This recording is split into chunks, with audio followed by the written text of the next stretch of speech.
Hey, what's up? Welcome back to Easy's Garage. Today I'm going to show you guys how to bleed your hydraulic clutch system on a 2014 to 2023 at least Harley Davidson. This is the Touring Edition, Ultra Limited. It's the same for most of the, or all of, should I say, twin cams and the M8s. So first things first, I'm going to go ahead and take off my transmission cover. Back in the pre-Rushmore days, this transmission cover actually had fluid in it, so you had to put a container under it and everything. But 2014 moving forward, this is just a protective cover for your bleeder valve. So we're going to go ahead and use our T-handles. I believe it's a 7/32. Nope, I'm wrong. I lied. 3/16 T-handle. Get this decorative cover off.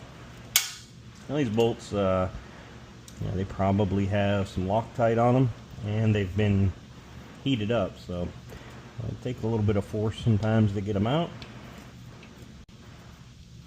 As you can see, they will come out. And I have stock headers on my bike still, so I should be able to get this out. If you have aftermarket Cobra headers, etc., I know some guys have a hard time getting it out, clearing that header, and they have to loosen up their header pipe.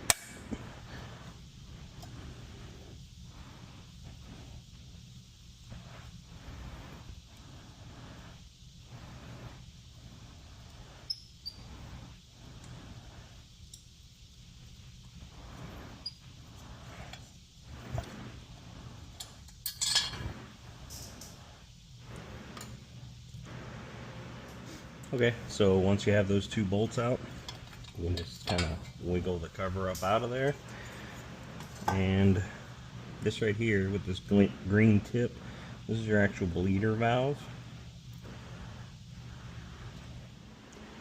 Alright, so our next step is going to be to refer to the label on the top of your clutch reservoir. It'll tell you whether you need .4 or .3. Mine says use only .4 fluid from a sealed container. That's what happened to me yesterday. It was a hot day here in Tennessee. It was about 105 with the heat index, and I lost my clutch. You can see it's back now, but yesterday at 105 degrees going down the highway, I lost all clutch pressure and had to pull over, let my bike cool down for long enough to the fluid to cool, and then I was able to get a little bit of clutch back, enough to limp home. It wasn't a good time. So I did some research. Come to find out that you should replace this fluid every 2 years regardless of mileage. The fluid chemical boundaries start to break down, and it begins to liquefy a little more, allows it to boil. When it boils, it creates air bubbles and water in your line, which is what happened to me yesterday. So since I'm the second owner on this bike, I have no idea how old this fluid is. I did take this off yesterday and look, and it's filthy, so it's time to be changed anyway. But from here moving forward, you better believe I'll be doing this every year probably. I won't even wait for 2. But next step is to take these screws off. I have the 10-inch apes, so my reservoir sits level. If you have the stock bars, you're going to want to turn your steering wheel to the right to get this level so it doesn't spill out. So loosen those up.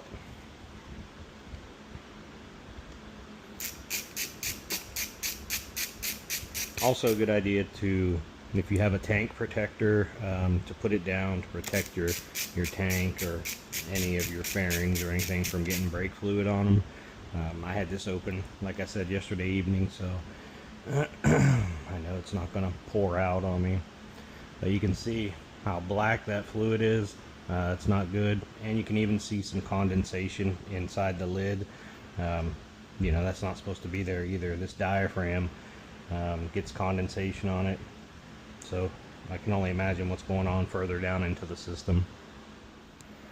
Alright, so we got the tank protected.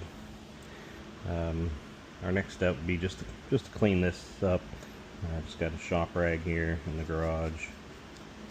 Just go ahead and clean this diaphragm up and inspect this. You want to inspect this diaphragm, make sure it's not dry rotted or cracking anywhere. That way keep it in good condition.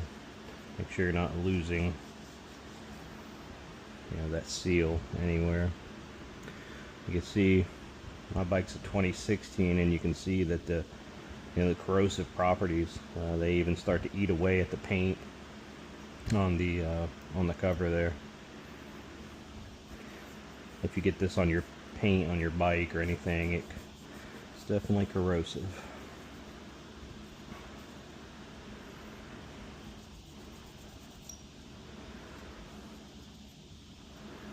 Okay. Clean that up. Make sure we don't lose our screws. So the next step in the process would be, I got this pump. It's a cheap pump. I got it off Amazon. I want to say I paid 28 bucks for it. And you can see I've assembled it. Pressure gauge holds pressure, so that means it's got plenty of suction for what we need. It'll work just fine. So first thing you want to do is come over and drain the existing fluid from this reservoir, just like that.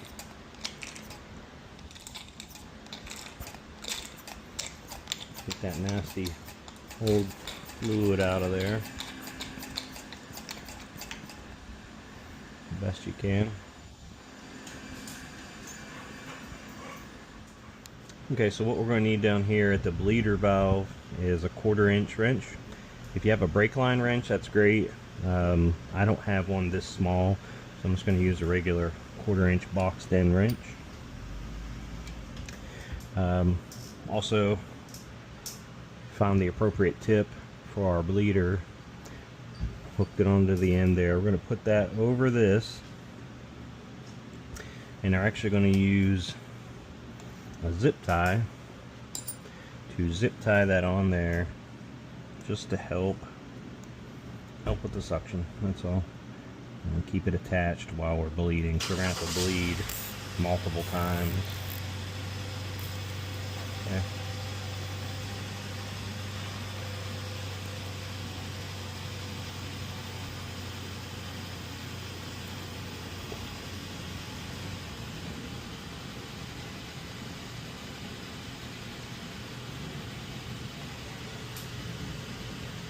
All right. Snip that off. You don't have to do that. I'm just being weird at this point. Then we'll break this bolt.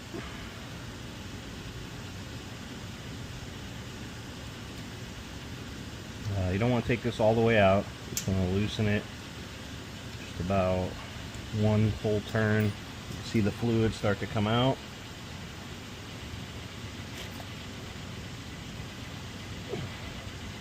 Push that on, and okay, so the fluid I selected, you can select whichever kind you prefer. I like running Lucas products and everything, but I got the Lucas synthetic .4 brake fluid. It's a whole quart.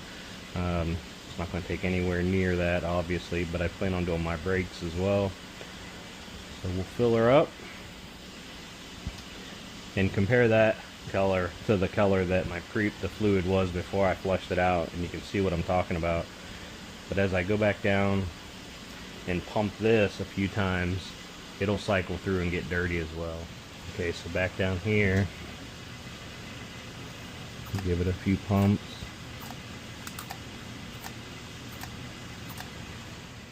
Alright, so after we get that bled down there, I'm going to come back up here. I refilled my reservoir all the way to the, where it says full.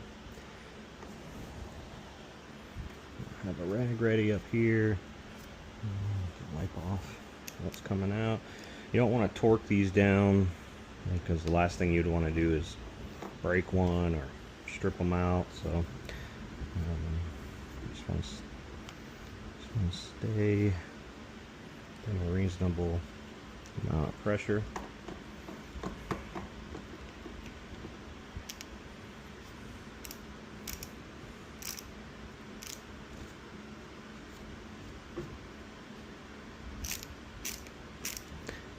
of see that cap seat itself on there, and just work your way back and forth, kind of torquing them.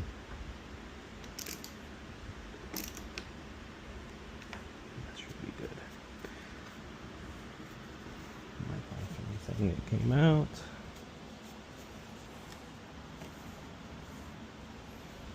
Like I said, that can be corrosive, so after we're done here, it'll be time to wash the bike, just in case anything got on anything. Okay, give it a couple squeezes, you'll feel your pressure come back. There you go. Okay, so once we got our reservoir secured and tested, now it's time just to put our beauty cover back on. Wipe it down. This is your opportunity, I guess you should say. Wipe it down while you got it off. Same way it came off. Let it drop in there.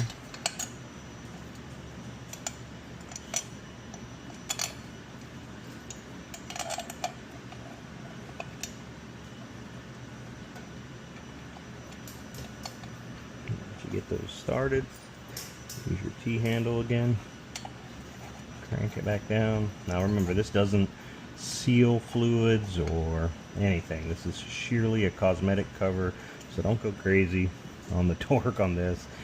I would say 5 pounds of torque is more than enough. These bolts are long enough that they're not going to rattle off. If you want to put some Loctite on it, be my guest.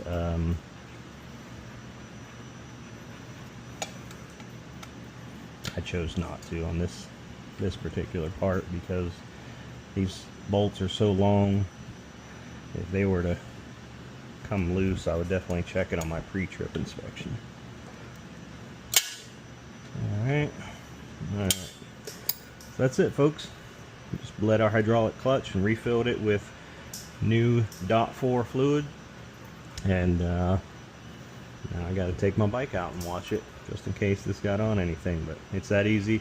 Dealership would charge you about $300 to do that. That's crazy. Hope I helped. Take care.